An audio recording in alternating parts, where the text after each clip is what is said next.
Sekarang saya akan bahas teman-teman sekalian. Syaitan musuh kita. Siapa syaitan ini? Kita akan berikan gambaran dulu.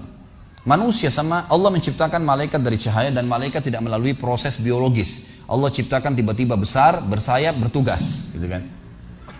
Jin dan manusia yang diberikan taklif, beban hukum, maka mereka melalui proses biologis. Hubungan biologis, kemudian jadi bayi, si wanitanya hamil, kemudian melahirkan anak, bayi, anak-anak, remaja, tua, mati, kan gitu. Itu proses biologis. Baik. Jin sama manusia ini sama. Sama dalam arti kata pembagiannya. Ada jin yang mukmin, ada manusia yang mukmin. Dan ini jin mukmin sama manusia mukmin mustahil kerjasama. Nggak mungkin kerjasama. Dan tidak mungkin berinteraksi. Karena kita nggak boleh berteman, bergaul. Tidak, Allah buat tidak kelihatan. Apalagi sampai menikah, apalagi sampai minta tolong. Mustahil. Yang beriman tidak akan melakukan ini. Manusia beriman dan jin beriman. Tinggal yang kedua, ada golongan manusia namanya fasik. Ada jin juga fasik. Siapa fasik ini? Orang beriman kepada Allah tapi fasik, masih berbuat dosa.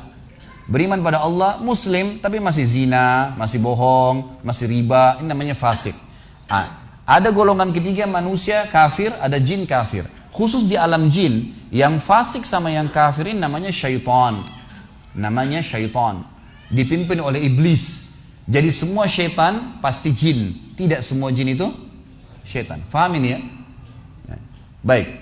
Dipimpin oleh iblis. Jadi iblis ini pimpinannya syaitan, bukan pimpinan jin. Di alam jin itu ada jihad, mereka berperang, gitu kan? Kalau bukan iblis karena sudah terlanjur minta sama Allah dipanjangkan umurnya sampai hari kiamat, sudah lama dibunuh oleh jin mukmin tuh. Di alam situ ada, gitu kan? Nah, golongan syaitan ini selalu ingin menyesatkan manusia. Menyesatkan manusia. Tentu ini disebutkan dalam surah jin ya. Di antara ayatnya adalah a'udzubillahi minasyaitonirrajim wa kana yaqulu safihuna 'alallahi syatata. Jin-jin beriman berkata, dulu orang bodoh di antara kami, maksudnya iblis, telah berkata kepada Allah sesuatu yang dusta, yang buruk, yaitu Allah punya anak, itu kan, suruh sembah berhala, ngakuin dia sebagai Tuhan. Jadi jin beriman membantah itu. Jin beriman membantah itu. Dan ulama sepakat mengatakan jin beriman akan masuk ke dalam surga bersama dengan orang beriman. Walaupun manusia lebih tinggi derajatnya, karena manusia khalifah. Karena manusia adalah khalifah. Jin-jin ini cuma ikut. Dari 124.000 nabi yang Allah utus, diantaranya 313 rasul. Itu semuanya dari manusia, tidak ada dari jin.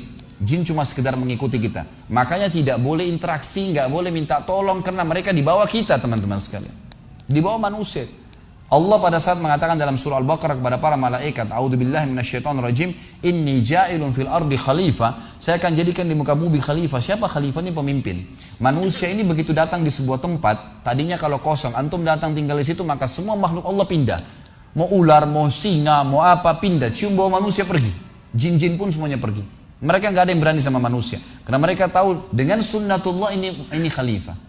Bodohnya banyak manusia tidak paham. Mereka datang minta tolong kepada makhluk-makhluk ini. Apalagi golongan syaitan.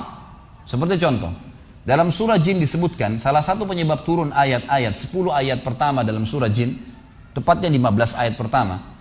Kata Ibnu Katsir rahimahullah bahwasanya orang-orang Arab jahiliyah dulu, mereka biasa kalau mengadakan perjalanan, mereka kalau turun di sebuah lembah, maka tidak ada sebab, tidak ada apa-apa. Tapi pimpinan kafilahnya mengeluarkan setengah bekal dari bekal makanan mereka, minuman mereka. Lalu dia pergi ke tengah-tengah lembah lalu berkata, wahai penjaga lembah, ini setengah bekal kami, ambillah dan jangan ganggu kami. Apa kata Allah Azza wa Jalla tentang syaitan yang lewat di situ? Fazaduhum rahaqa. Syaitan-syaitan makin kerjain mereka. Awalnya nggak ada apa-apa. Yang jaga lembah malaikat, yang jaga gunung malaikat, yang tiupin angin malaikat, yang turun hujan malaikat. Semua malaikat nih penuh di muka bumi. Tapi bodohnya dia datang minta-minta kepada syaitan. Selalu kalau orang-orang, maaf saya bahasakan, ini harus diganti definisinya. Banyak orang bilang di Indonesia orang pintar. Ini orang tidak pintar. Orang tidak normal, jangan dibilang paranormal. Ini definisi yang salah sehingga membuat orang awam pada belajar sama mereka. Ini orang-orang bodoh. Kenapa bodoh? Karena jauh dari Allah Azza wa Jalla. Ini Allah murka dengan mereka. Mereka bodohnya datang tidak faham kedudukannya sebagai khalifah. Mereka manusia. Jadi mereka datang bersemedi di hutan, di gua, di pinggir lautan. Hari pertama dia bersemedi, syaitannya lewat, syaitannya gak berani ganggu. Ini manusia nih, ini khalifah, pemimpin. Tapi hari kedua Hari ketiga nggak makan, nggak minum, buang air besar di situ, buang air kecil di situ. Bodoh. Akhirnya syaitan mulai hari ketiga keluarin suaranya. Iya, kamu apa? Ya, saya mau ilmu kebal. Coba perhatikan orang bodohnya syaitan, ya. Terus kemudian membodohi orang yang pintar. Orang pintarnya jadi bodoh juga kena ikut-ikutan.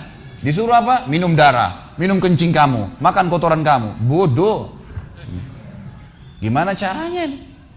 Allah sudah bongkar kepada kita masalah itu, soalnya bukan perkataan saya, gitu kan? Dibongkar kedoknya gitu.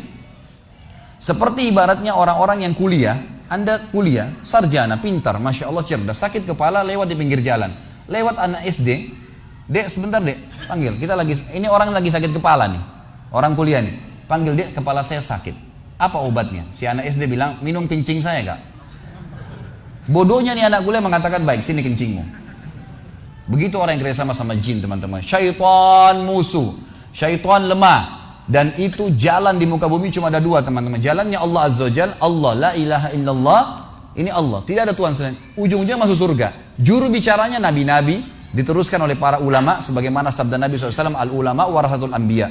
Ulama pewaris para nabi. Dilanjutkan oleh para da'i-da'i. Mau selamat hadir majelis ilmu seperti ini.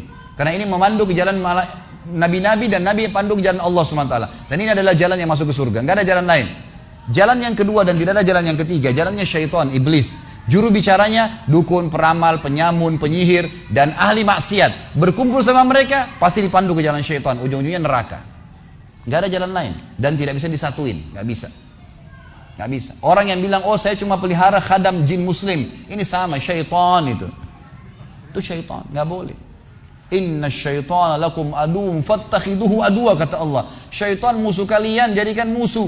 Tahu musuh teman-teman sekalian? Kalau saya lagi berhadapan sama musuh di medan perang, saya pegang perisai, pegang pedang.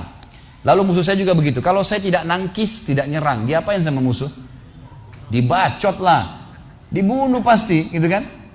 Kalau tidak nangkis, digoda sama syaitan, dibisikin, a'udzu billahi minasyaitonir rajim. Lawan, tepis, tangkis. Dibisikin apa-apa, jangan ikutin. Seperti orang lagi tawarin produk, kita lagi di mobil ditawarin produk, gak usah buka kacanya, gitu kan? Syaitan begitu, jangan dihiraukan. Ada lawan jenis lewat itu begini, enggak, saya tidak mau lihat, tetap jalan. Dia gak bisa buat apa-apa. Kata Nabi SAW, nanti iblis akan dikeluarkan di hari kiamat dari tengah-tengah neraka. Hadis sahih riwayat Bukhari Muslim, akan keluar iblis di sebuah tiang di tengah-tengah neraka dan dia akan berkhutbah. Saya sarankan jangan dengar khutbah ini. Ini Allah sudah bongkar dari sekarang di neraka, naudzubillah. Dia mengatakan dalam Al-Quran, innallaha wa'adakum wa'adal haq wa wa'adtukum fa akhlaftukum. Allah janjikan kalian janji yang benar, sholatlah dapat ini, puasalah dapat ini, hajilah dapat ini semua. Dan saya juga ikut-ikut janji-janji kalian, tapi saya dustai kalian. Jangan salahin saya, salahin diri kalian sendiri. Saya tidak bisa tolong kalian, kalian juga tidak bisa tolong saya. Saya hanya manggil-manggil kalian. Cuma bisik-bisikin, kalian salah sendiri kenapa ikutin saya. Lihat, Allah sudah bongkar kekonyolan syaitan. Orang yang ikut akan ditipu seperti ini. Syaitan teman-teman sekalian ingin mengalihkan ketergantungan seorang manusia kepada Allah Tuhannya, kepada dia. Dan syaitan memiliki dua pintu utama untuk masuk ke manusia. Ada pintu-pintu lain, tapi dua pintu utama. Yang pertama, marah. Yang kedua, takut. Marah. Di sebuah hadis Bukhari dijelaskan ada dua orang sahabat bertengkar sampai wajah mereka memerah. Kata Nabi SAW, saya tahu kalimat kalau keduanya mengucapkan akan hilang marah dari mereka. Ada sahabat di sebelah Nabi SAW berkata, apa itu ya Rasulullah? Kata Nabi SAW, kalau salah seorang di antara mereka atau keduanya membaca, a'udzu billahi samii'il 'alim minasyaitonir rajim. Saya berlindung kepada Allah yang maha mendengar dari syaitan yang rajim. Apa itu rajim? Indonesia terjemahkan terkutuk. Kalau saya masih punya terjemahan berbeda nih. Rajim itu dari kata-kata rajam, dilempar. Jadi bukan terkutuk ya. Makna ulama mengatakan dalam tafsir ar-rajim artinya adalah kalau kita membaca satu kali isti'adzah, Allah utus malaikat untuk memanah syaitan yang sedang menggoda kita dengan panah-panah api. Makanya dikatakan ar-rajim. Kalau terkutuk masih sempit. Ini memang dipanah oleh malaikat. Makanya kalau antum merasa terganggu, jalan di tempat gelap, merinding, ada bisikan, a'udzubillahi minasyaitonir rajim. Masih ada 2 kali. Insya Allah maksimal 5 kali saya jamin dengan izin Allah nggak ada lagi itu. Hilang semua itu. Karena malaikat datang, bukan tugas kita, nggak usah repot-repot. Manusia khalifah. Nggak usah repot-repot lawan syaitan. Udah malaikat tugasnya. Gitu kan. Allah kasih malaikat tidak tidur, tidak capek, kuat, bisa lawan mereka. Bukan tugas kita. Baca a'udzubillahi minasyaitonir rajim, selesai. Yang kedua teman-teman saya